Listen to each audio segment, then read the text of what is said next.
Bem-vindos a mais um episódio do Irmãos Dias Podcast. E hoje nós trouxemos uma convidada super especial. Já veio aqui antes, com certeza vocês conhecem ela. E tem assuntos muito legais hoje pra gente debater. Carol Dias tá aqui também. Mas antes de mais nada, já quero saber de você. De onde você escreve? Comenta aqui embaixo, é muito importante. A gente quer conhecer a nossa audiência. E também, Carol, já se apresenta e pede aquele like. Pessoal, e a gente é curioso. Você percebe que a gente gosta de saber da vida dos outros, né? Da onde você tá falando? Talvez é do Brasil, talvez é de outro país. Tem muita gente por aí, a gente adora saber. E, pessoal, a gente traz aqui um conteúdo muito de valor, porque a gente quer que você aprenda, tá legal? A gente criou isso aqui pra vocês, a gente traz aqui, a gente sempre vai trazer. Mas é difícil, às vezes a gente puxa os convidados, praticamente a gente tem que amarrar eles aqui pra eles virem. Então, dá o seu like, porque ajuda a gente. Passar o seu like, o YouTube entende que você gosta do nosso canal. Então, criatura maravilhosa, dê o seu like, fica aqui com a gente, se inscreve. Já vem aqui, Irmãos Dias Podcast, ativa o sino pra chegar outros vídeos. E Tá hoje certo? temos uma convidada mais do que especial, Carol. Ela é sócia fundadora da Guardian Trust Capital e criadora do canal Nanda Guardian. Bem-vinda, Nanda, mais uma vez aqui com a gente. Vamos Muito ter... Ela é obrigada. cadeira cativa, ela já veio aqui outras Já vezes. veio aqui outras ela vezes. já Quem tem a gente Duas gosta, volta. vezes. Acho que eu vim duas vezes. Já Duas viu ou duas uma. vezes, é a terceira É. então, né? Mas tem Talvez, a quinta, ou a sexta, segunda ou a hein? terceira. Eu acho que é a terceira vez mesmo. É que Mas já... tem Você foi no muitas comecinho ainda. do nosso canal também. Até 2050. Gente, eu acho que eu fui a primeira, talvez. Você foi a primeira, uma das primeiras, uma pelo das menos. primeiras Foi. ali. Aham. Mas Olha até lá. 2060, nós vamos te chamar 2063, nós temos, né, Bruno, muito chão pra chamar a Nanda pra vir mais vezes. Isso aí. Obrigada por vir. Nada, eu Prazer que te receber. agradeço ter esse convite. Temos bastante A coisa Nanda que pra tá falar super hoje. hypada no YouTube. Os vídeos dela tem vídeo batendo 300, 500 mil views Tem, aí gente. em Nem dias. eu esperava isso, eu não esperava isso, não. Tá Meu canal super era hypada. pequenininho, eu fazia vídeo assim. É que aí fala de política, né? Política não tem jeito. Aí a galera quer questões saber polêmicas. de treta e aí engaja. Bom, então vamos falar de treta hoje, Nanda. Vamos falar de é. treta, que é o que tá viralizando por aí.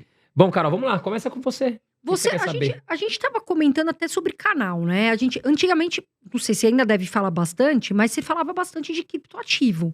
Isso. Aí você deu uma parada, que foi pra outro caminho? O que aconteceu? Ah, assim, eu ainda tenho Bitcoin, ainda compro Bitcoin, ainda acredito no Bitcoin. Eu só compro Bitcoin, tá, gente? Eu não acredito nas outras moedas. Mas é que do ponto de vista de conteúdo, eu acho muito mais estratégico falar de mercado como um todo do que focar em uma única coisa e ficar nichado ali só para isso. Ainda mais um assunto tão sazonal como é Bitcoin. Então, eu ainda falo de Bitcoin, sim. Talvez não com tanta frequência como antes, mas nada mudou em relação a isso. Ainda acredito, ainda tenho. E acho que é justamente nessas oportunidades as melhores oportunidades de compra. Porque quando ninguém está falando muito com tanta frequência quando é na alta, que a gente, quando para estudar os fundamentos, vê ali uma oportunidade. E quem está acumulando Bitcoin hoje, daqui a um tempo, vai colher os frutos dessa espera. Você acha que tá barato hoje? Se a gente falar 28 mil dólares, tá num preço bacana? Ah, eu acho que sim. Acho que sim. É que assim, no curto prazo é difícil saber o que vai acontecer, né? Ainda mais nesse cenário de guerra, de instabilidade, isso e aquilo, né? A gente não tem como adivinhar para onde vai o Bitcoin no curto prazo. Mas pensando aqui para os próximos anos, eu acho sim que tem muito potencial de subir. Especialmente se a BlackRock seguir mesmo com a aprovação do ETF de né? Bitcoin. Assim, teve até uns rumores que estavam quase aprovando, ainda não tem nada certo. Mas se isso daí aprovar, nossa. A Aí procura pelo hypou. Bitcoin vai ficar muito mais porque alta, aí é né? institucional, né? Daí não é a sardinhada comprando. A gente tá falando de uma empresa como a BlackRock. E o cara vai ter que comprar bastante pra negociar ali no Com ETF dele. certeza. Vai movimentar muito o mercado de Bitcoin, né? Sim, Vai aumentar muito a procura. por isso que é bom comprar antes de uma notícia como essa, né? Exato. Agora, Nanda, nós estamos chegando aí nas eleições americanas, né?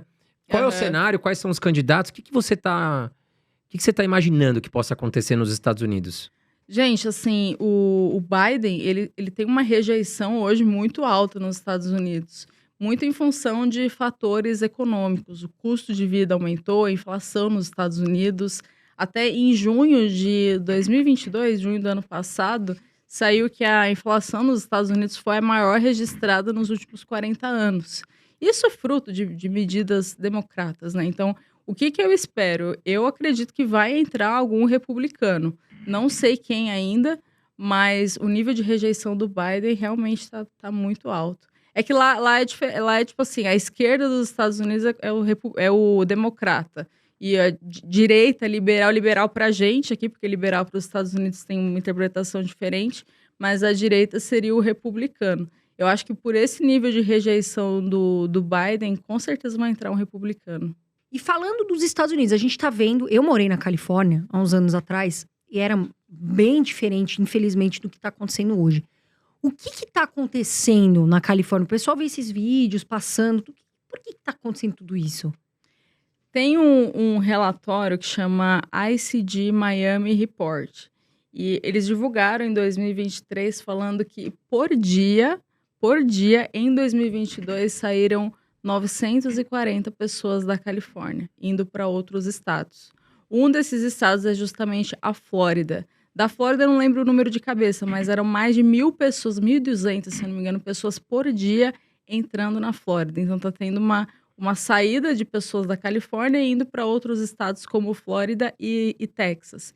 E acho que isso se deve muito por questões relacionadas, primeiro, à tributação. Então, existem alguns impostos que tem na Califórnia que não tem em outros lugares do mundo. E a gente sabe que ninguém gosta de pagar imposto. Então, quando começa a ter muito imposto, as pessoas saem de lá, buscam um lugar mais eficiente nesse sentido. As empresas também saem de lá, muitas empresas fechando. E um segundo ponto também, questões de segurança. Tem vários vídeos na Califórnia das pessoas, por exemplo, roubando lugares, porque tem uma lei que flexibiliza, chamado de pequenos furtos. Então, se eu não me engano, acho que até $950 não vai preso. Então, assim, não é que não tem penalidade, mas é uma penalidade muito mais branda. E aí tem vários vídeos viralizando na internet de pessoas roubando e o dono da loja não pode fazer nada. Isso é muito ruim para o negócio. Então, e de novo, né, lugar de esquerda, lugar democrata, sempre acontece essas coisas. Enquanto isso, Flórida, que é um lugar republicano, já tá bombando. Se você olhar Miami, até o preço... Mudou muito. O preço das coisas aumentou substancialmente. Por quê? Porque tem maior demanda de pessoas vindo de outros lugares, como Califórnia, até Nova York também, que também é democrata, indo para lugares como Texas e Flórida, que são republicanos. É chocante, você tá no supermercado, numa farmácia, entra alguém, vai pegando as coisas, né? Eu vi na loja da Apple, o vídeo que bizarro. viralizou, a galera invadiu a loja da Apple e roubando tudo ali. Então, mas isso tá acontecendo especificamente na Califórnia, Nanda? É porque... Devido a essas leis mais de esquerda, digamos assim. Isso, exato. Porque o que acontece? Estados Unidos é um pouco diferente. Lá cada estado tem as suas próprias regras. Então, regras e algumas leis específicas. Então, é bem diferente um lugar para o outro. E aí muda se é democrata ou se é republicano. A Califórnia, eu tenho a teoria que começou a esquerdar, vira um lixo, né? Então, a Califórnia é um exemplo disso. Legal. Agora, vamos falar um pouquinho sobre os seus investimentos, Nanda. Eu vi uma declaração sua, me corrija se eu estiver errado, que você não investe mais aqui na Bolsa Brasileira. Você está concentrando mais os seus investimentos nos Estados Unidos, é isso? Você pode falar um pouquinho? Isso. Eu, basicamente, na minha pessoa física, eu tenho 3 contas, tá? Que é as únicas que eu uso, na física. Na jurídica nem cabe falar, porque como é empresa, tem empresa offshore, tem outras coisas. Mas na física, o que eu tenho? Eu tenho uma conta aqui que eu uso do Itaú, minha conta corrente normal, que eu uso para pagar conta. E se eu abrir agora, é vergonhoso, devo estar, sei lá, R$200, R$300, é o mínimo possível, que é... Mas só de estar positivo já não é tão já vergonhoso. tá bom. Tem muito seguidor aqui que a gente tem que puxar a orelha que tá negativo. Ah, não, aí não pode. Mas eu uso essa conta para... O que eu faço? Eu recebo dinheiro de fora, né? Minha empresa, eu tenho renda em dólar lá fora. Então, eu trago dessa conta para a conta aqui do Brasil que eu uso para pagar. Então, essa é uma das contas. A segunda conta é a minha conta de débito do Citi. Eu tenho conta pessoa física no Citibank. É muito fácil abrir uma conta nos Estados Unidos em bancão. Eu falo do Citi, mas nem tô fazendo propaganda nada, tá? É porque qualquer banco, você chega com um passaporte... eu ouvi falar até que alguns bancos estão complicando isso, mas eu abri, foi muito tranquilo. Só com passaporte você consegue abrir uma conta pessoa física num banco americano, no Citi. Então, eu tenho essa conta Brasil, essa conta do Citi e a minha conta de investimento que eu faço através de um trust. Então, que é onde eu, de fato, invisto na Bolsa Americana, invisto, inclusive, no Brasil. Então, por exemplo, porque o Brasil tem boas empresas. A gente tem Vale, Suzano, essas empresas, elas emitem bonds, emitem ativos lá fora que eu consigo acessar através dessa estrutura de trust. Títulos de dívida, né? Isso. Então, basicamente, são essas 3 contas, assim, que eu uso. Mas Bolsa Brasileira você não... Zero. Zero. Mas o porquê? Você acredita que hoje as melhores oportunidades estão nos Estados Unidos? É que assim, gente, eu sei que isso é muito pessoal, sabe? Eu falo isso, é o que eu faço comigo, não Claro. significa que é regra geral, porque pode ser que tem muita gente que tá feliz com o próprio investimento. Mas eu não conseguiria falar aqui, assim, de cabeça, 5 motivos para investir na Bolsa Brasileira. Eu não consigo. Mas eu consigo falar facilmente 5 motivos para investir no exterior. Eu teria dificuldade de pensar em por que investir na Bolsa agora, Bolsa Brasil em reais. Ah, mas tem boas empresas. Tem, eu concordo, tem ótimas empresas. Só que se eu consigo acessar essas empresas através de bonds lá fora, eu não vejo por que se expor no risco da moeda Brasil aqui no risco do real. Esses dias eu até comprei para um cliente bonds da Embraer pagando 6,5% ao ano em dólar. Bem, né? Alguns... Então, eu achei muito interessante. É uma empresa boa, a gente está falando de um emissor bom. Sim. Então, são por essas questões. Hoje, quais são, por exemplo, você falou que você tem 5 motivos para o pessoal investir no exterior. Aham. Quais são os principais motivos hoje que você, Nanda, expõe seu patrimônio no exterior? Eu acho que a primeira, a proteção em moeda forte, né? Porque o real perdeu mais de 85% do seu poder de compra desde que foi criado. E se a gente comparar entre dólar e real, no longo prazo, o dólar sempre vai subir. Isso é negociável, porque no curto prazo não tem como saber, porque depende de muitas variáveis, depende de balança comercial, de fluxo de capital, de especulação, de notícia, isso e aquilo, ainda mais conflitos geopolíticos. Então, no curto prazo, é impossível saber para onde o dólar vai. Mas no longo prazo, pensando no cenário daqui a uns anos, o que acontece? A inflação do dólar, ela é historicamente menor do que a inflação do real. Então, o real, ele deprecia de forma mais rápida que o dólar americano. Só por esse diferencial de inflação, a conclusão é, o dólar vai subir no longo prazo. Então, hoje, assim, a gente tem um cenário aí, uma janela de oportunidade de R$5, mas daqui 5 anos pode ser que seja R$10, R$8. A gente não tem como adivinhar, mas a tendência é que ele continue subindo. Acho que esse é o principal motivo, assim, a moeda. Sabe que me perguntaram assim outro dia, por que investir no exterior? Aí eu devolvi pra pessoa com a seguinte pergunta. Se eu te der, hoje, R$5.000, aparecer pra você com R$5.000 ou $5.000, qual você pegaria? Só pode pegar um. $5.000. Ou seja, a gente vê já no impacto da resposta. Por que investir no exterior? Tá aí, o dólar é muito mais forte que o real. Então, pra quem não começou a investir no exterior, tá perdendo tempo. É só ver, mas o dólar vai chegar a 4, o dólar vai chegar a 3, não sei. Não tem como O que a saber. gente sabe é que ele é muito mais forte que o real. Então, a pergunta que eu deixo é, qual você prefere? $5.000, R$5.000 hoje na mesa? E aí você vai entender por que a maioria das pessoas hoje investe no exterior. Aí foi o que a Nanda falou, não é impossível, muito pelo contrário, facilitou para os brasileiros.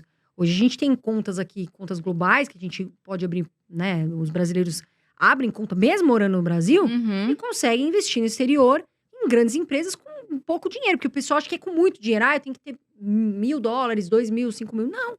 Hoje você começa ali com $10. Vou avaliar aqui uma empresa, outra empresa, e vou começando devagar. Mas os dividendos caem em dólar, né? A maioria das vezes, não são todas que pagam. Enfim, a Berkshire, por exemplo, não paga. Mas a maioria paga e a valorização é em dólar. Agora, Nanda, a Disney. A gente vê a Disney assim, todo mundo pergunta, e a Disney, vai, não vai? O que tá acontecendo? Começou a lacrar, também ficou... Quem lacra, não lucra, né? Como dizem por aí. Basicamente, assim, o que eu vi da Disney, o que eu acompanhei, os últimos resultados foram horríveis. Estava até com o EBITDA negativo, ou seja, não estava nem gerando lucro operacional para a empresa. E isso em fruto de que os últimos lançamentos da Disney foram um verdadeiro fiasco.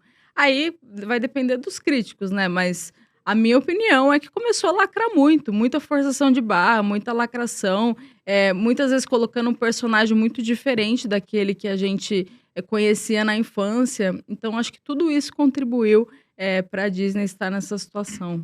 Mas quando você... É isso que eu ia falar. Quando você fala assim...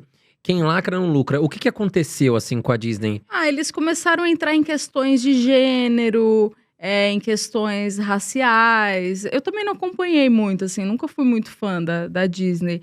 Mas eles começaram com esse tipo de temas, assim, que muitas vezes, assim, o que era para ser um negócio mágico, né? Porque Disney, você pensa, aquela coisa mágica que remete à infância, na verdade, virou uma imposição ideológica progressista, com essas pautas que são muito, muito mais impositivas do que toda essa coisa da magia que a Disney sempre teve. Ou seja, nos desenhos que eles estão lançando, eles têm um canal de streaming também. Talvez a população nos Estados Unidos está começando a perceber algumas imposições da Disney, seria isso? Sim, acho que sim. E também é que assim, não dá para atribuir a uma única causa, né? Por exemplo, também depois da pandemia, parte da receita da Disney vem de parques também, né? Orlando, você vê que é sempre lotado. Todas as vezes Aliás, que eu falaram que fui, iam aumentar ainda mais o preço. Pro brasileiro tá ficando difícil pra lá, né? Porque, os ingressos ali são caros em dólar, né? eu vou umas 5 vezes por ano Nossa, pra é Flórida. É maravilhoso, muito, né? eu amo. Eu já fui amo. 2 vezes, quero voltar muito mais. Porque a Disney realmente é um lugar... É mágico, lá é muito bonito. Mas não só a Disney, né? Orlando em si, porque tem a Universal, tem outros Exato. parques. Eu prefiro Miami. Na verdade, eu amo Estados Unidos, gente. Assim, Eu também. Nossa, eu amo Miami também. Sério, passear. eu só tenho vontade de viajar pra lá. Esse ano eu fui 4 vezes já. E acho Pô, que me eu vou leva na aqui. mala, Nanda. Pelo amor de Deus, né, Bruno? Já vamos fazer as malas, já vamos todo mundo. Eu acho um país Conhecer incrível, mais. assim. Tem seus problemas, mas tudo funciona. Tudo é fácil. O problema é o tudo dólar, né? funciona. Que cada vez tá ficando mais caro. Sim. Por isso tem que investir fora também, né? Já pega o Pra dólar, já já põe no acumular em bolso. dólar, sim. E falando em investimento, Nanda, qual que você acha o melhor setor pra quem procura investir nos Estados Unidos? Ou pra quem tá vendo a gente aqui, tá interessado em começar a investir? Qual seria o melhor setor pra investir? Acho que essa pergunta de setor vai depender muito do momento do ciclo econômico, né? Então, hoje a gente tem uma possível recessão nos Estados Unidos. A gente estava até falando de dados de emprego, esse tipo de coisa. É uma recessão que não foi declarada, mas existem alguns sinais de uma possível recessão, como, por exemplo, a inversão da curva de juros. Se a gente olhar a curva de juros, ela foi um bom antecedente ali de recessões americanas. E determinados setores, eles são mais defensivos em momentos de recessão, como, por exemplo, healthcare. Healthcare é um setor super defensivo, porque pode vir a crise que for, as pessoas não vão deixar de consumir serviços médicos, exames, esse tipo de coisa. Então, acho que esse é um setor interessante em uma recessão, possível recessão. Mas, assim, Estados Unidos tem ETF de tudo que a gente puder pensar, de carro elétrico, de semicondutor. Então, vai depender muito do ciclo econômico. Agora, para quem está começando, eu acho que um caminho é começar a estudar mais a questão da renda fixa americana, dos bonds. Porque existem alguns ETFs de bonds que eles são de curtíssimo prazo. Então, eles não oscilam muito, porque quanto maior o prazo, maior é a variação. Então, acho que para quem está começando, pode ser uma solução até mais simples de entender do que, de repente, estudar um setor, entender quais empresas fazem parte daquele setor. Acho que ETF de bonds é uma boa. Interessante. Qual, por exemplo, ETF de bonds que você gosta, assim, que estão valendo a pena, de repente, pro pessoal estudar? Ó, de curtíssimo prazo, eu gosto do TFLO. O TFLO, ele praticamente não varia, assim, é aquele ETF para, eu quero fazer uma poupança em dólar no futuro, eu quero deixar ali, e eu vou usar daqui 2, 5 anos. TFLO, não tem erro, investe em títulos do Tesouro, só que de curtíssimo prazo, por isso não varia muito. Aí tem alguns outros também, por exemplo, tem o ETF TLT, mas esse já é mais avançado, vamos dizer assim, porque ele é de longo prazo, ele investe em títulos de longo prazo. Por investir em títulos de longo prazo, ele varia muito, ele é muito sensível à taxa de juros. Então, seriam esses dois, assim, dois extremos, o TFLO, que é de curtíssimo prazo, e o TLT, que é de longo prazo. E você acha que a taxa de juros vai subir ainda mais nos Estados Unidos, Nanda? É difícil saber. Difícil, Eu né? acho que em algum momento vai descer, tá? Em algum momento tem que parar de subir. Eu, assim, pelo que eu estudei, pelo que eu falei com alguns especialistas, 2024 é um ano que, se as coisas acalmarem, a gente pode começar a ver alguma redução. Mas até o momento ainda tá muito incerto, né? Porque a inflação, foi o que a Carol falou, né? Os empregos continuam, sei lá, era 150 mil uma semana, a expectativa de geração de empregos teve 300 mil. E aí, foi o que a Carol falou, as pessoas acham que isso é maravilhoso. E realmente, poxa, a geração de empregos é boa. Só que o problema lá é combater a inflação, que nesse momento tá alta, né?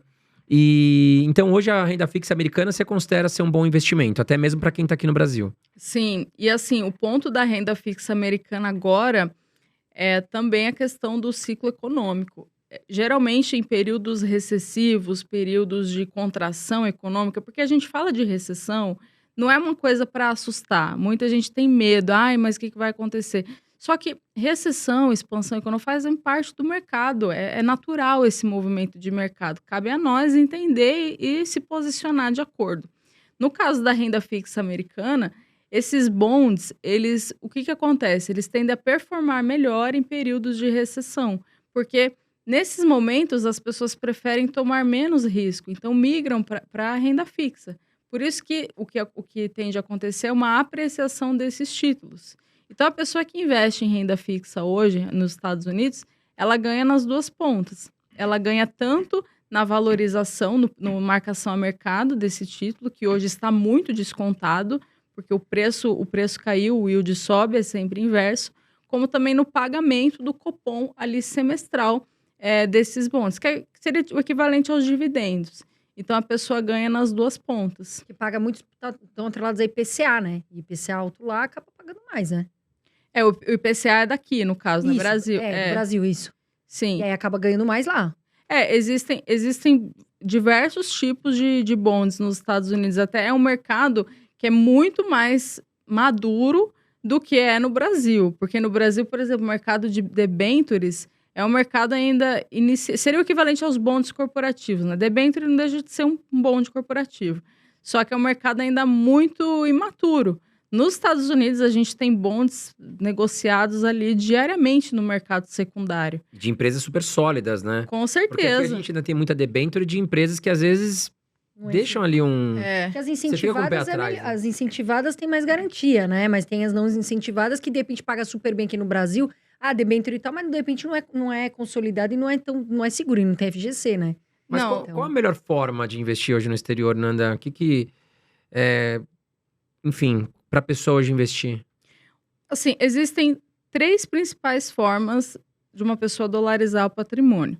A primeira, através de bancos, seja bancos tradicionais, como Citibank, Wells Fargo, Bank of America. Geralmente precisa ir presencialmente numa agência nos Estados Unidos e abrir uma conta.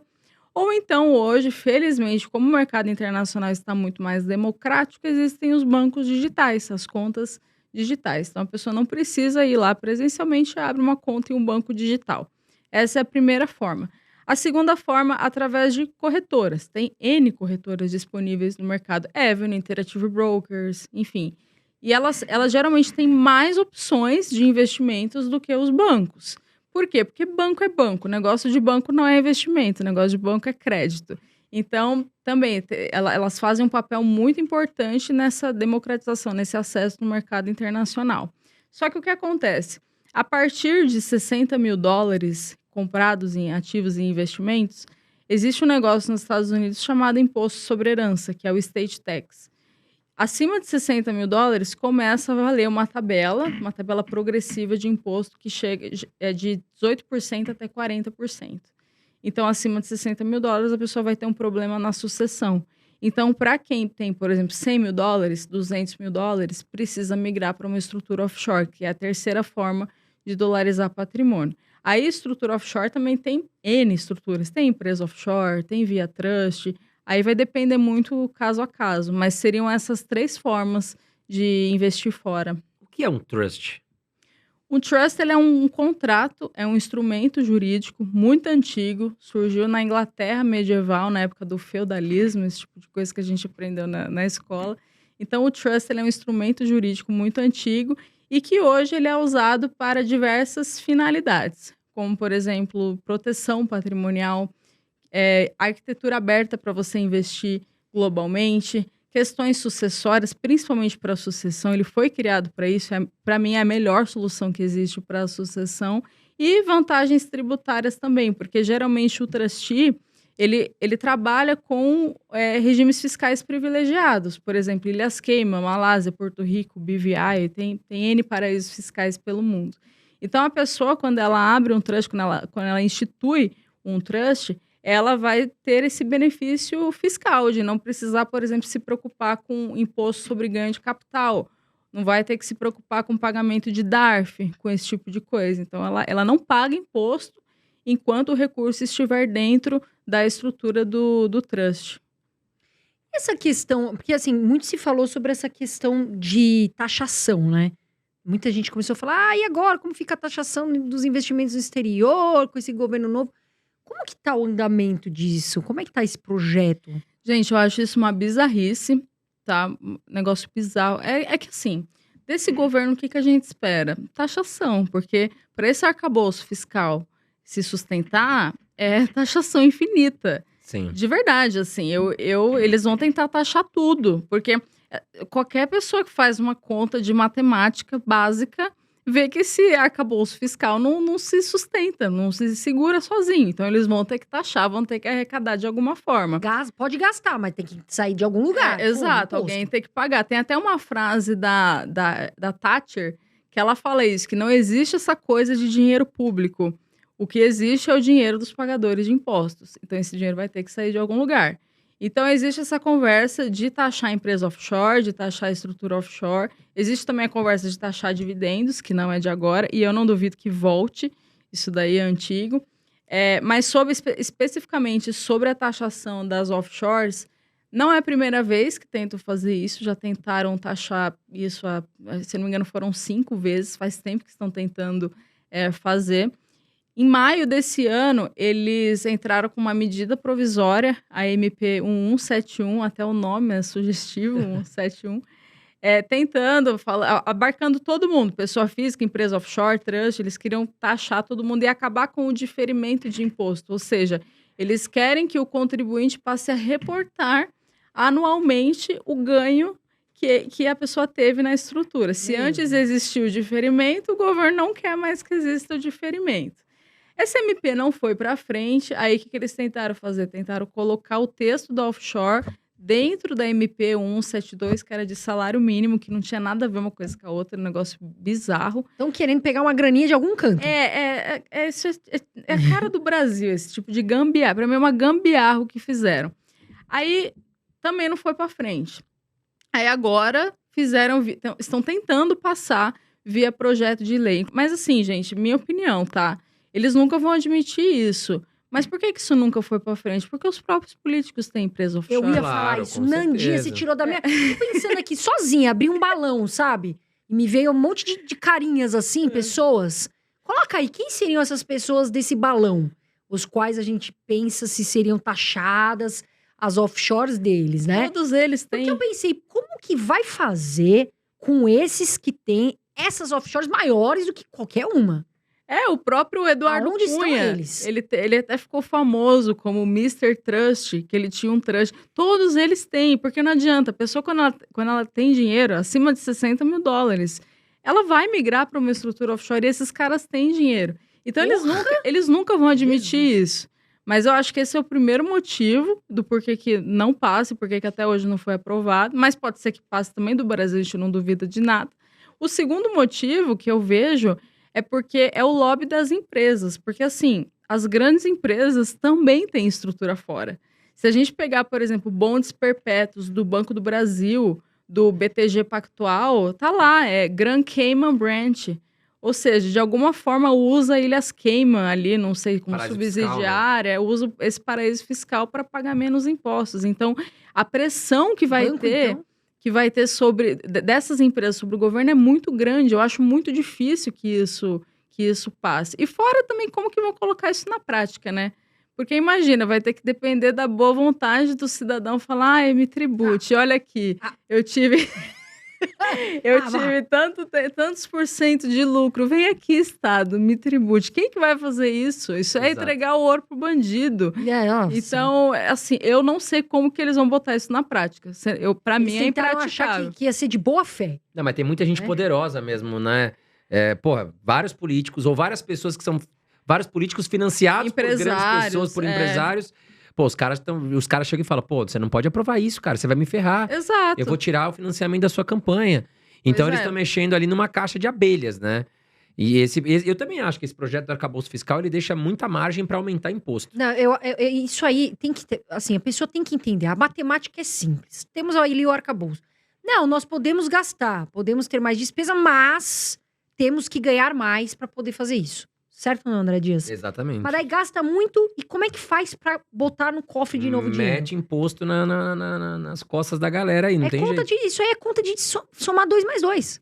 Vai dar certo isso, Nanda? Não, não se sustenta, gente. Vão colocar imposto. E assim, sabe o que é pior? As desculpas, né? Até o imposto agora que estão fazendo aí da Shein, da AliExpress, esses impostos aí, é sempre as mesmas desculpinhas de a gente tem que defender a indústria nacional, como se o produto que vem de fora fosse uma ameaça. Defender do quê, gente? Proteger do quê?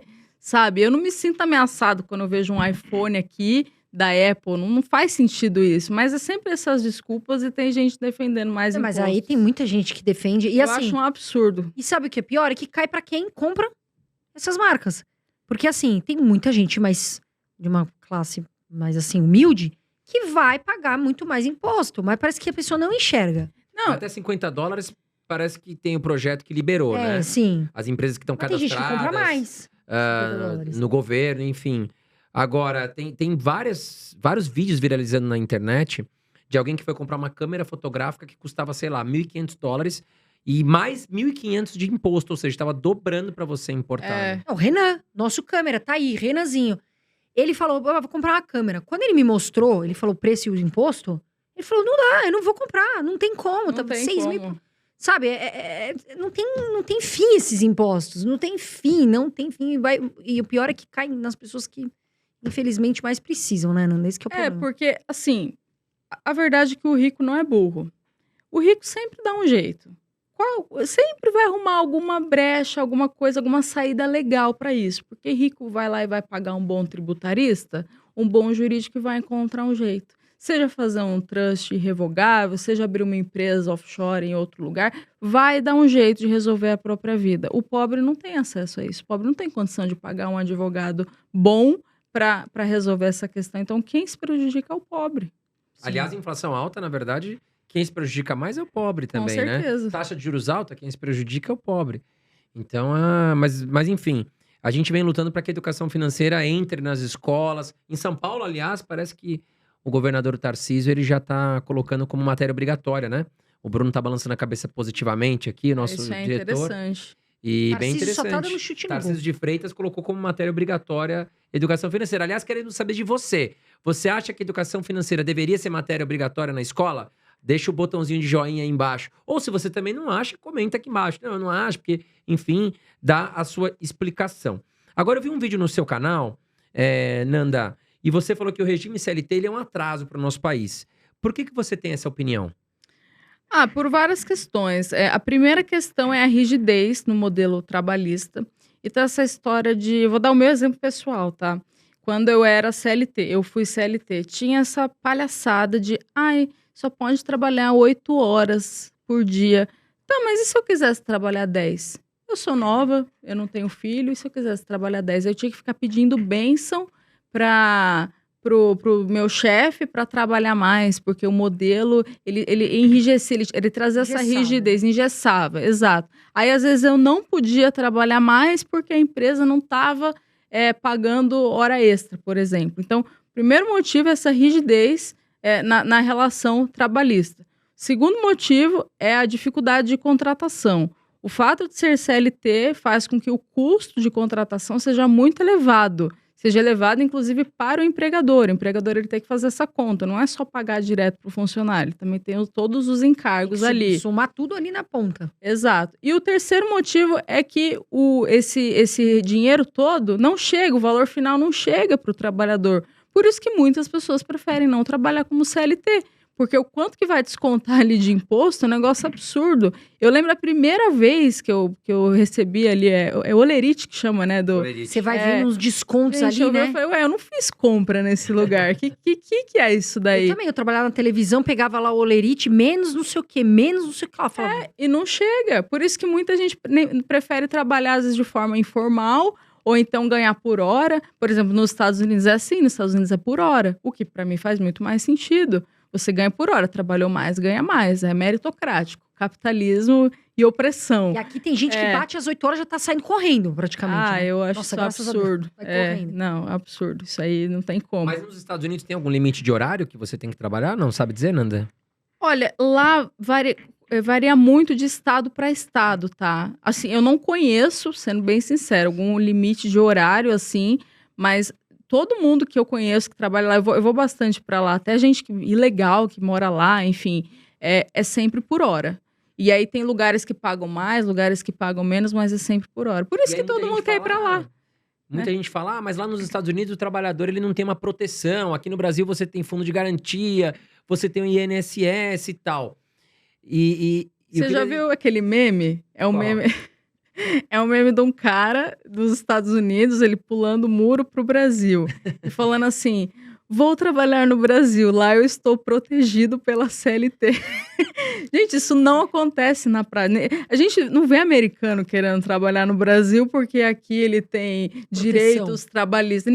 O americano tá cagando para direito trabalhista, cagando. Porque ele sabe que ele vai sair de um emprego, vai ter outro. Exato, a economia dinâmico. americana é muito dinâmica. Já o fluxo é justamente o contrário. As pessoas arriscam as próprias vidas atravessando fronteira para morar nos Estados Unidos, para trabalhar nos Estados Unidos. Então, assim, muita gente vem com esses argumentos acadêmicos. Ai, não, mas veja bem os direitos, não sei o quê. Foda-se, entendeu? Olha na prática. Na prática, o que acontece? Todo mundo querendo trabalhar nos Estados Unidos e ninguém querendo vir trabalhar no Brasil. Senão nossas fronteiras iam estar lotadas de gente querendo trabalhar aqui. E você sabe que agora mesmo eu tava, né, viajando, quando eu falei pra vocês que eu fui, e por acaso eu encontrei uma venezuelana lá. Eu comecei a conversar, eu falei, a situação, a gente quer saber, né, às vezes, como tá a situação, porque a gente vê muita gente, Haiti, Venezuela, Cuba, indo pra lá. Aí eu perguntei pra ela, de Cuba, eu falei, mas como que é lá a situação, né, porque a gente escuta, ela falou assim, olha, é muito pior do que vocês escutam, vocês não têm nem ideia de como é lá. E ela tava contando que, né, muita gente acabou indo lá, entre aspas, se arriscando ali na fronteira, porque eles não sabem como vai ser o dia de amanhã, mas também não querem ficar lá. Então, desculpa o meu aspas, você que fica falando, Cuba, a vida é maravilhosa, Cuba não tem isso. Vai pesquisar para as pessoas que estão indo trabalhar nos Estados Unidos. A situação lá tá triste, não é só lá, não, em vários lugares, mas as pessoas continuam falando, não, lá é ótimo, o governo lá é ótimo, então mora lá. Eu pago a passagem, eu pego a passagem, a gente aqui do Irmãos Dias, a Ananda, a gente soma aqui, e paga pra você ir pra lá. Porque as pessoas se arriscam, foi o que você falou, elas saem do lugar que elas estão, sem saber o dia de amanhã, porque aquelas fronteiras é extremamente perigoso. Pra ir tentar a vida lá em Miami e em outros lugares, por quê? Porque tá funcionando Cuba? Tá legal lá, pra quem mora lá? Exato. Tem um Mas se você canal... perguntar pra quem mora... Eu fiz essa pergunta, eu falei, como é que é lá? Eu queria saber. A gente quer saber de quem tá vivenciando ali. Ela falou assim, é muito pior do que as pessoas falam. Ou seja, gente, se você acha que é maravilhoso, nossa, eu acho que deve ser o pessoal fala muito, mas é legal, Venezuela, Cuba, vai pra lá, mora, trabalha e assume lá o risco, né? Tem um canal de uma mulher que chama Eliane Farmer. Acho que ela nem me conhece, né? Nunca troquei ideia com ela nada, mas eu gosto muito do canal dela. Ela trabalhava, ela era de Rondônia, se eu não me engano. Ela saiu, atravessou a fronteira dos Estados Unidos com uma criança. Ela conta, assim, que foram dias, um sofrimento absurdo. E hoje ela fala, ainda bem que eu fiz isso, porque eu mudei a geração da minha família. Hoje ela trabalha, tipo, de meio que uma governanta, assim, de uma casa. E ela ganha muito dinheiro, assim, você vê ela andando de carrão.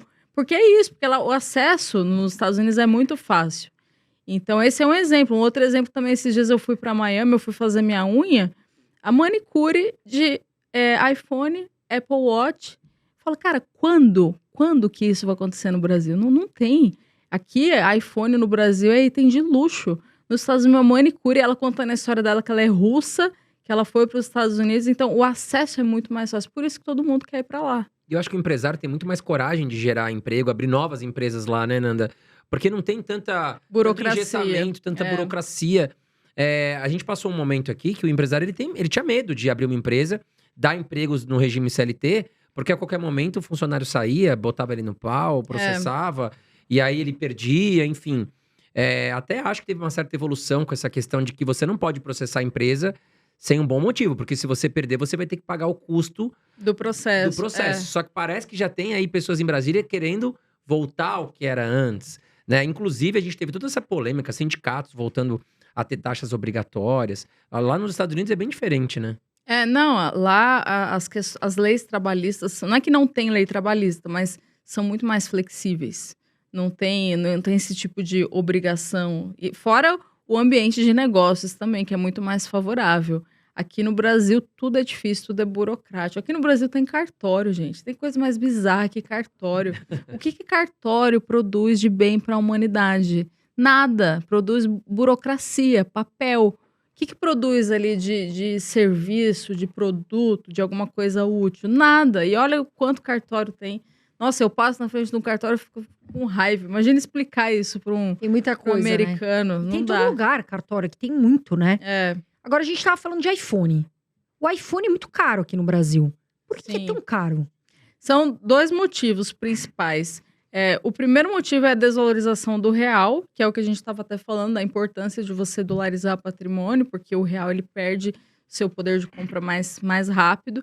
Então, como o iPhone está denominado em dólares e o real ele é uma moeda mais fraca em relação ao dólar, acaba que esse aumento de preço cada vez mais caro do iPhone se deve à desvalorização da moeda. O mesmo se aplica também à gasolina, se parar para pensar, né? Como é uma commodity, ali o petróleo negociado em dólar, como a nossa moeda é fraca em relação ao dólar, tende a subir. Então, o primeiro motivo é a desvalorização da moeda. E o segundo motivo são os impostos. Teve uma matéria, se eu não me engano, foi da Infomoney, que falava que é 40% de imposto que tem no iPhone. Então, assim, é um negócio absurdo, por isso que o preço é muito caro. Eu comprei o meu na Tailândia, eu lembro que iPhone 14 o meu, né? Na época aqui no Brasil tava 10 mil reais.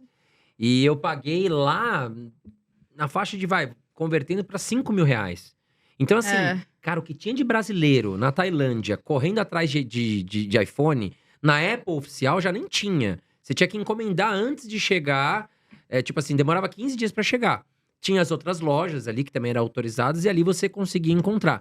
Mas tinha muito brasileiro comprando ali produto eletrônico. Agora, poderia estar consumindo aqui no Brasil de certa forma, né? Mas o problema aqui é tanto imposto. O governo deveria incentivar as empresas brasileiras, né? Não se preocupar em taxar mais e mais, né? Exato. Eu até peguei aqui, ó, 40% de imposto, uma notícia de setembro de 2022. O Brasil tem o segundo iPhone mais caro do mundo e 40% Qual é de o imposto. primeiro? Fala aí na reportagem. Não, é que isso aqui é o print que eu trouxe, eu não Ah, tenho. sim. Não tem Pô, esse mas já dado tá em aqui. segundo lugar mais caro, né? Sim. Primeiro deve estar então na Argentina, que a moeda lá também tá... Não, mas é exatamente isso, né? Essa coisa de, a gente tem que defender a nossa indústria nacional. Mas não defende a indústria nacional prejudicando o produto importado. Vai defender do quê? Como se o produto importado fosse uma ameaça, como se o iPhone assustasse as pessoas, fosse um perigo para as pessoas. Não é assim que se defende a indústria Vai limitar nacional. o brasileiro a ter produtos melhores também, né? Exatamente. Então, o que seria bom para a nossa indústria seria esse ambiente de negócio mais propício, com menos burocracia, com menos taxação. Então, é muito mais uma questão de tirar do que de colocar cada vez mais burocracias e regulamentações. E isso daí do acesso que você falou é outra coisa também que eu vejo de diferença no Brasil e nos Estados Unidos.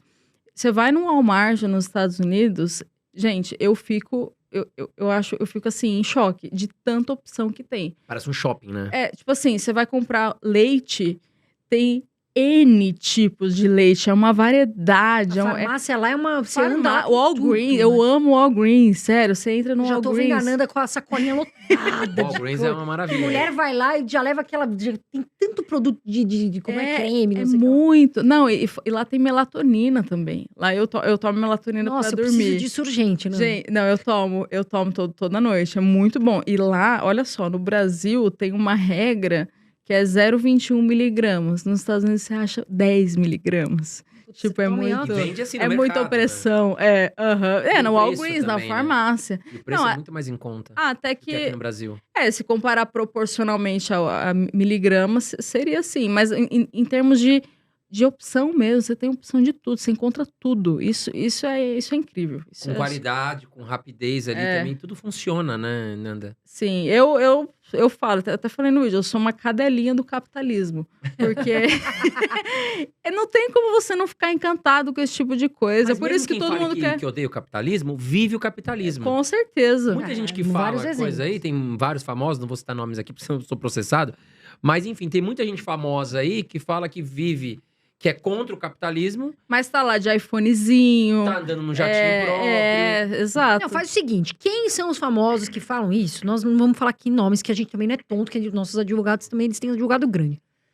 Por favor, deixe os iPhones nas nossas casas, os jatos, tudo que vocês usam, porque vocês falam que são, não são capitalistas, e deixa tudo pra gente, porque a gente aqui é capitalista. Eu sou, André é, a Nanda também e o Bruno Sim. também.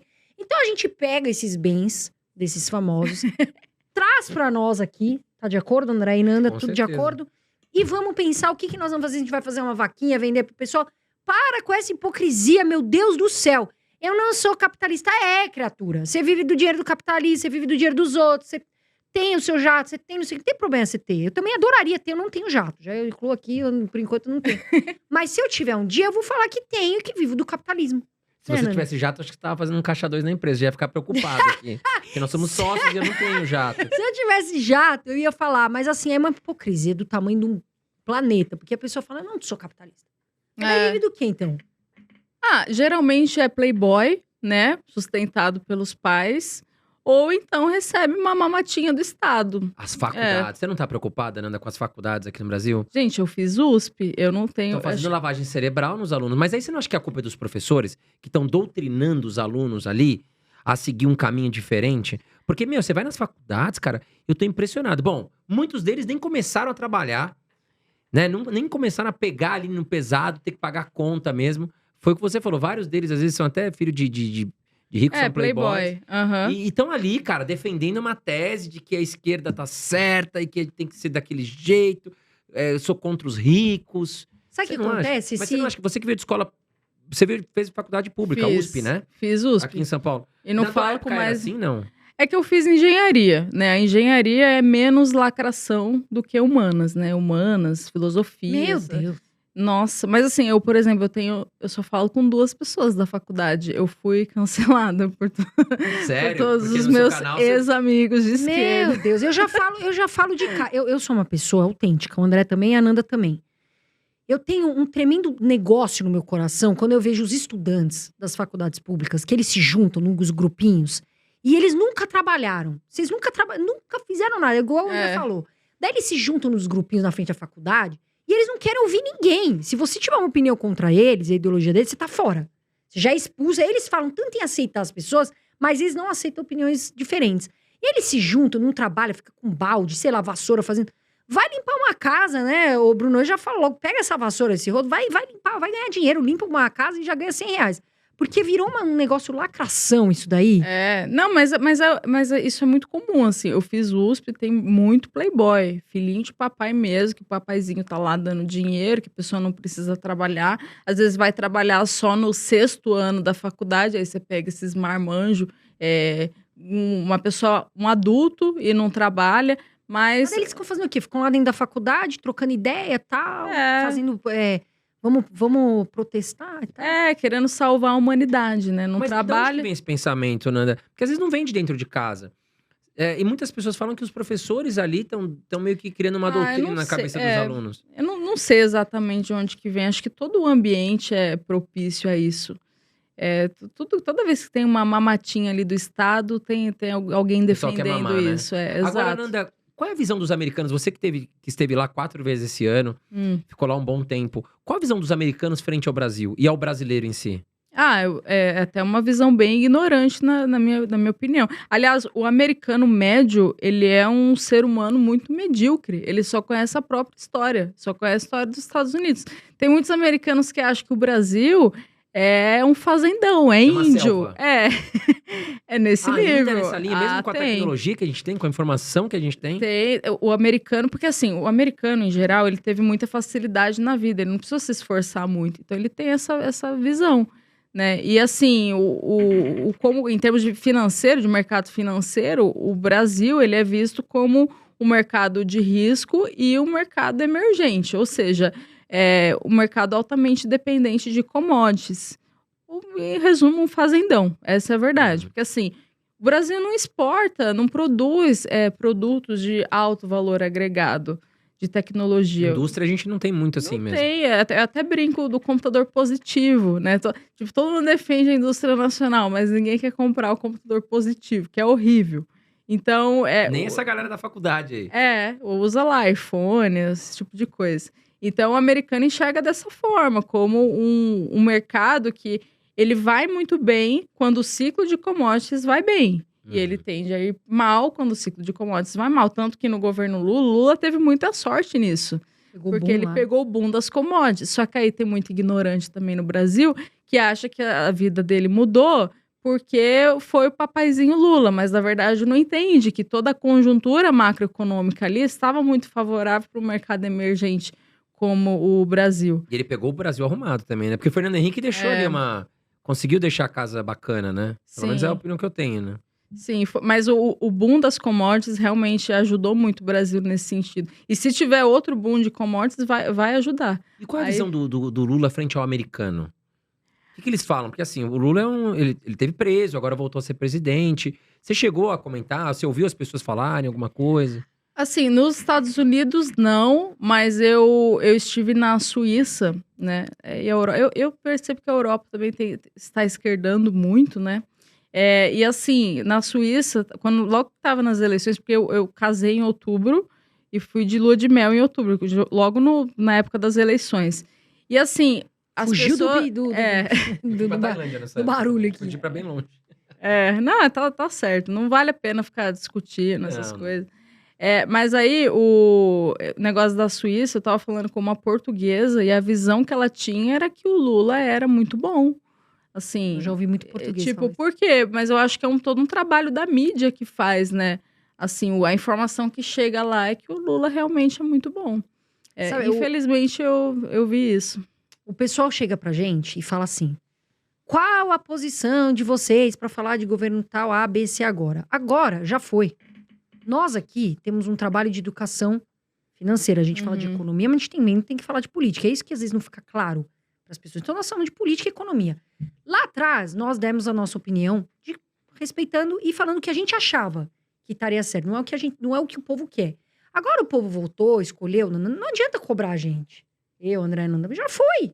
A gente falou, o povo escolheu. Então, assim, é uma cobrança muito grande.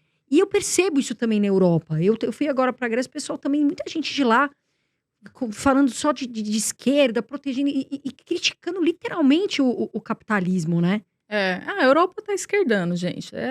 Eu sempre identifico isso. O país que tá esquerdando, geralmente não sai coisa boa, não. Umas coisas totalmente sem sentido. Mas por que você acha que tá acontecendo isso? Eu acho que é uma questão de mídia mesmo, né? A mídia bate muito em cima de tudo que que não é Lula. Então, protege muito Lula nesse sentido. Então, a informação que chega para eles é essa, que é o Mas você não tem uma visão de que hoje a esquerda no Brasil ela tá muito dependente do Lula, da imagem do... Porque assim, o Lula não fez um sucessor. Quem seria hoje um sucessor pro Lula? Não sei, não o Lula consigo tá com uma pensar. idade avançada. O Haddad. Não, o Haddad não é um sucessor à altura Gente, do o Lula. Haddad foi o pior prefeito de São Paulo. Ele não tem condições isso de é substituir bizarro. o Lula. Ele não ganharia do Bolsonaro nas últimas eleições. Não. Em São Paulo agora a gente tem o Boulos, né? Que estão falando que tá vindo forte. É complicado. Eu acho que tem um risco aí. Mas sabe o que eu penso? Assim, tudo isso que a gente fala de proteger o patrimônio, investir no exterior, de verdade, se o Bolsonaro tivesse ganhado, o discurso seria o mesmo. O real continuaria sendo uma moeda fraca. O Brasil continuaria sendo um mercado emergente, uma economia em desenvolvimento ainda. Continuaria com N fragilidades e problemas. Então, a pessoa às vezes fala assim, eu vou investir no exterior por causa do governo Lula. Tudo bem, eu entendo esse medo e acho que até faz sentido, principalmente por conta de medidas horríveis para a economia, como tem acontecido. Mas o discurso é o mesmo, a essência do discurso você tem que proteger o seu patrimônio do risco Brasil.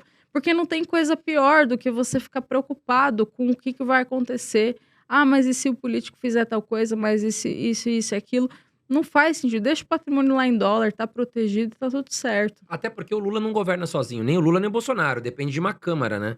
Você tem ali deputados, senadores, tudo tem que ser aprovado. Então, a gente tá vendo que o Lula não tá conseguindo emplacar os projetos que ele gostaria.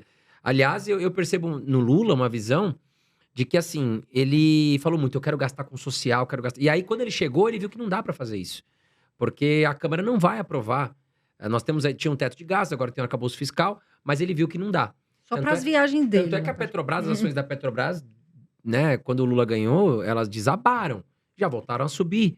Porque o Lula falava que ia meter a mão, que ia controlar mais a Petrobras. É. E eu acho que uma vez um amigo meu falou, cara, o Lula tá parecendo aquele cachorro de garagem.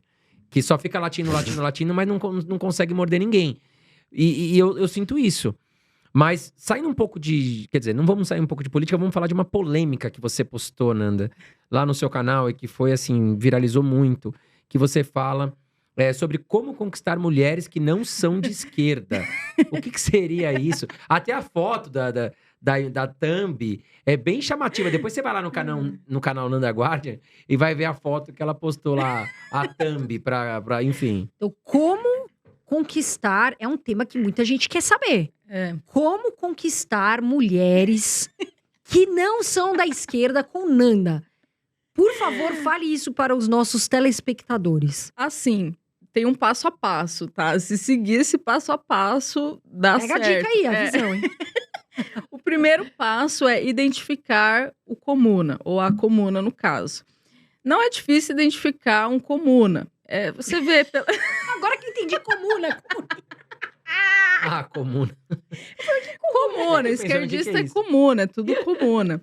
É assim, o primeiro passo é identificar o comuna. Você consegue identificar por palavras que os comunas falam. Por exemplo, luta de classes, patriarcado, até empatia, aquela coisa.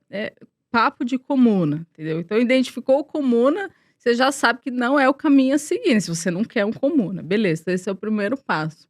O segundo passo é você se posicionar para o mundo, né? Porque a pessoa que está te procurando, você está procurando ela também. Então, ela tem que saber que você não é comuna. E como que ela sabe disso? Você se posicionando, mas não é se posicionar, botar lá... Direita. Direita. Bolsonaro 22. Não, isso é muito brega. Não façam isso, tá, gente? Boné, né? Não coloca nome de político, assim, não façam isso. Aí eu dei até uma dica... que é colocar alguma frase, de pegar alguém, por exemplo, a Thatcher, o Mises, o Jordan Peterson, botar uma frase assim que vai espantar como nada, né? O comuna vai olhar, vai olhar e falar, ó, não quero isso aí, para já limpar, já fazer a limpezinha ali. Tipo um repelente. Né? Já espanta. Colocou Mises, nossa, espantou como nada. E o terceiro passo é a pessoa investir nela mesma, né? Se tornar uma pessoa interessante, atraente, ler bons livros, ter boas referências, usar bons perfumes. Então, esse foi o resumo, assim, de como atrair mulheres que não são de esquerda. Então, você já imagina que o vídeo ele é bem mais polêmico, porque a Nanda, ela tá sendo polida, digamos assim. Ó, já tomando um certo cuidado. A questão de usar bons perfumes. Então, teoricamente, quem é de esquerda não usa perfume, é isso? Não, eu não disse isso, né? Não disse. Mas no vídeo eu falo algumas coisas que fazem parte da estética comuna. Lá no vídeo? No vídeo eu falo. Tem coisa que... Cara, você bate o olho, a intuição não falha. Você vai falar, é coisa de comuna, é aquela estética. É bom você já esclarecer. Agora, de verdade mesmo, é até bom a pessoa já esclarecer.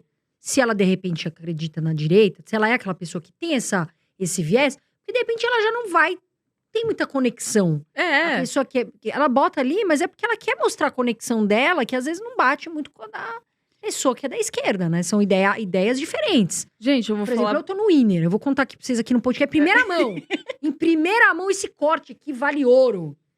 Eu decidi me inscrever no Winner, que é um aplicativo de relacionamento. Você conhece, Ana? Na minha época era o Tinder. Né? Eu já ouvi falar. Tem, mas eu entrei no Mas esse Winner. eu nunca usei, eu já usei o Umas Tinder. amigas minhas estavam falando que eu estava ficando aposentada, eu estava ficando de lado nos casamentos. E aí a gente juntou um grupinho e colocou no Winner. Fui eu, Sonia, essa tropa toda que você conhece. Eu coloquei lá, direita, no Winner. Eu tô verificada lá, inclusive, viu, pessoal? Sou eu mesma. Eu coloquei lá. Você viu que isso aí vale ouro? O André já olhou feio. Até selinho de verificado. Se tivesse eu tô casado hoje, pra mim. Se tivesse uma câmera... Não é por você ser casado. Se tivesse uma câmera aqui, fechando no André, sabendo que eu tô no Winner, você se ligou, né? Ele ficou bravo. Não, ele cara, gostou. eu também já tive no Porque Tinder. ele não quer que eu tenha ele não quer que eu tenha relacionamentos. Eu sou super a favor. Eu acho que tem acho que... muito legal isso aí. Eu conheço muita lá, gente que casou, eu também acho. Conheceu gente legal. E coloquei lá, direita. Eu nunca dei sorte, até porque o pessoal às vezes mexe nas fotos lá. Aí quando você. Aí a mulher tá linda lá no Tinder. Cara, o encontro não é aquilo, velho. Sei lá, Não, eu e o dei meu- azar, o meu eu não foi- dei sorte, não. O que aconteceu comigo no Winner? Esse corte pode colocar aí, que é pra já deixar claro, porque se o pessoal vir falar com a gente, sabe que é a gente. Eu entrei no Winner e coloquei minhas fotos. Em 3 dias me derrubaram. 3 dias. Você não segue as regras da nossa comunidade. Eu falei, não é possível. Tava tão divertido. Tá conhecendo um pessoalzinho Mas legal. por quê? Eu não entendi. Porque eram ela minhas botou fotos. direita. Aí, Ah, não. Aí é outro passo. Eu vou primeiro pra eles, depois pra eles. Eu fui lá no Winner, coloquei minhas fotos. E falei, legal, tá bacana, vou conhecer gente. Porque a gente também quer conhecer pessoas. Aqui é histórias de Carol Dias, vida real. Aí tudo bem. Aí me derrubaram em 2, 3 dias. Você não segue as políticas da empresa. Eu fiquei triste. Chegou um e-mail lá pra mim. Falei, Pandral, vai chegar um e-mail de um negócio. Respondi. 3 dias depois, é porque eu tô explicando o selinho verificado. Me derrubaram de novo. Falei, mas não é possível um negócio desse. Aí fui lá. Aí mande seu documento. Aí eu mandei meu RG. Aí agora eu tenho um selinho que é de verificado no Winner, entendeu? Que é uma estrelinha amarela lá, não sei. E eu estou lá. Mas o que eu quero dizer é que lá mesmo já tem pessoas que colocam direita. Que é pra já se identificar, né? Pra não ter Já esse- expulsar como nada. Eu Mas acho você que tem que sabe se o posicionar. Brasil, o brasileiro, ele é tão eficiente pra algumas coisas e pra outras, tem pessoas também que são eficientes pro crime. Gente, o Tinder tava acontecendo sequestro até. Isso é bizarro. A mulher Sim. colocava uma foto lá super bonita, o cara todo empolgado, marcava de buscar ela em tal lugar. Também um pouco inocente, né? Vai buscar num lugar assim, uma rua escura. Chegava lá, tinham 2 caras que, pum, assaltavam, né? E aliás, teve um outro cara que foi inteligente, fiquei sabendo essa semana. O cara, parece que ele queria encher a cafeteria dele. Aí ele criou um perfil de um homem bonitão e uma mulher bonitona. É verdade. E aí ele ia lá marcando encontro com todo mundo lá na cafeteria dele. E aí todo mundo ia lá, cadê? Enfim, ninguém. Tomei um bolo. Ninguém sabia, né? Pô, a gente tá lá tomando um café. Eu não sei que você tá esperando um encontro. Chegava lá, o cara lotou a cafeteria.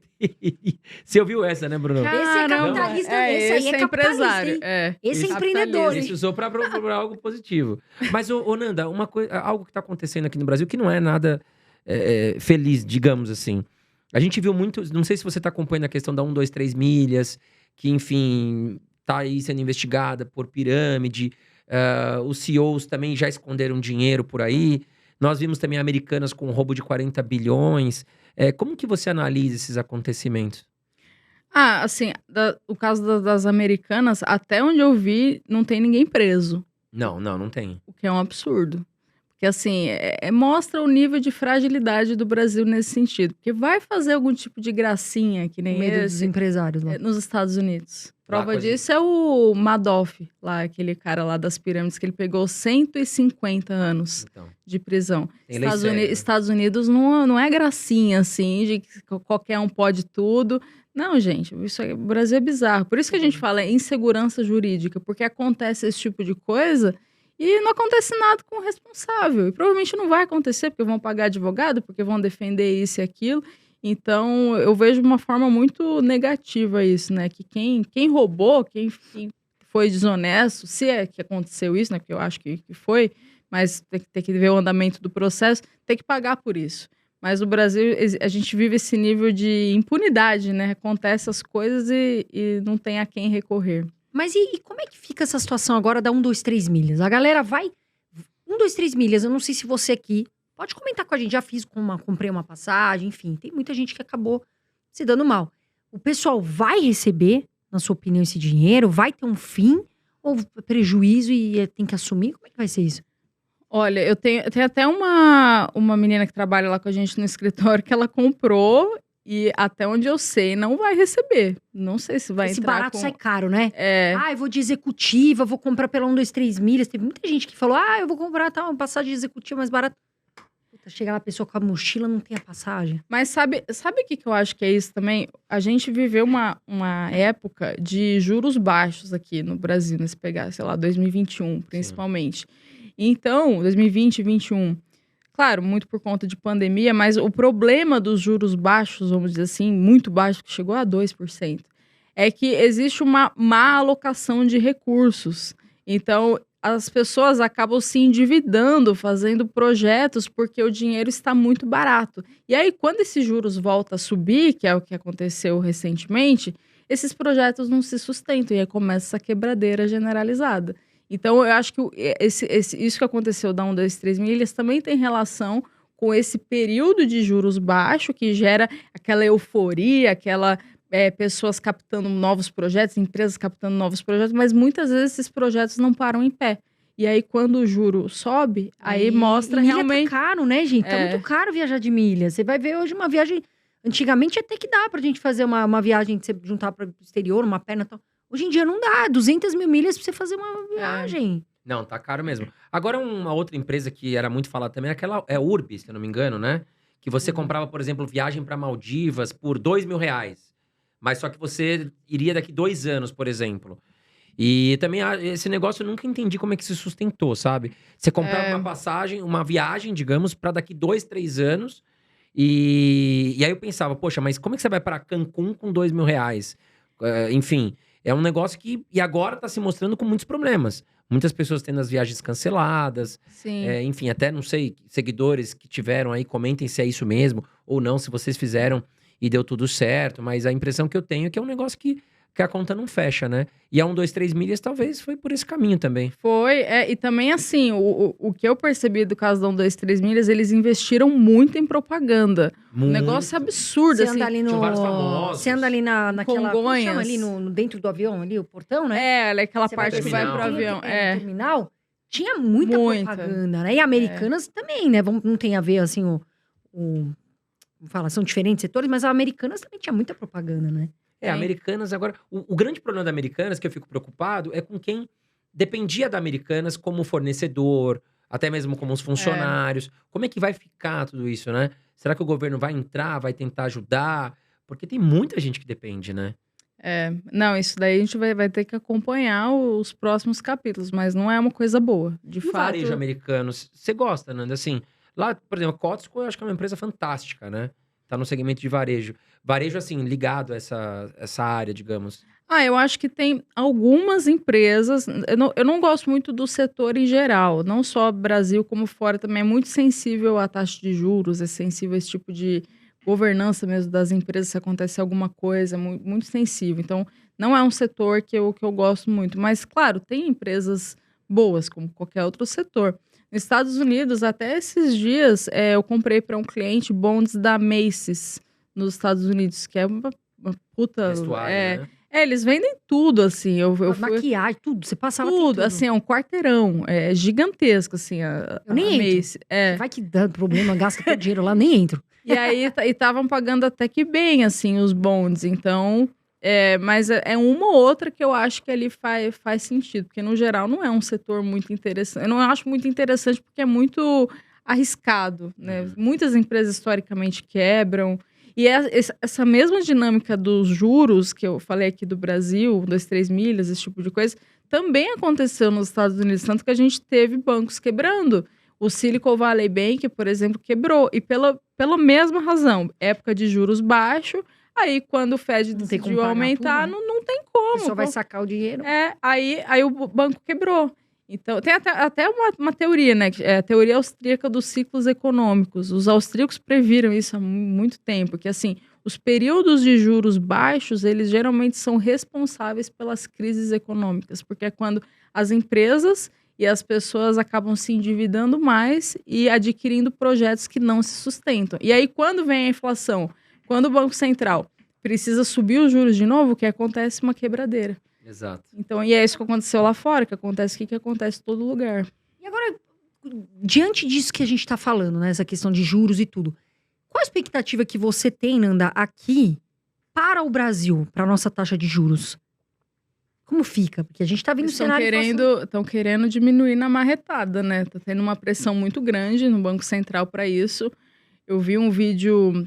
Eu não sei se eu posso falar de uma pessoa, um vídeo ridículo. Não, pode. Aqui a gente...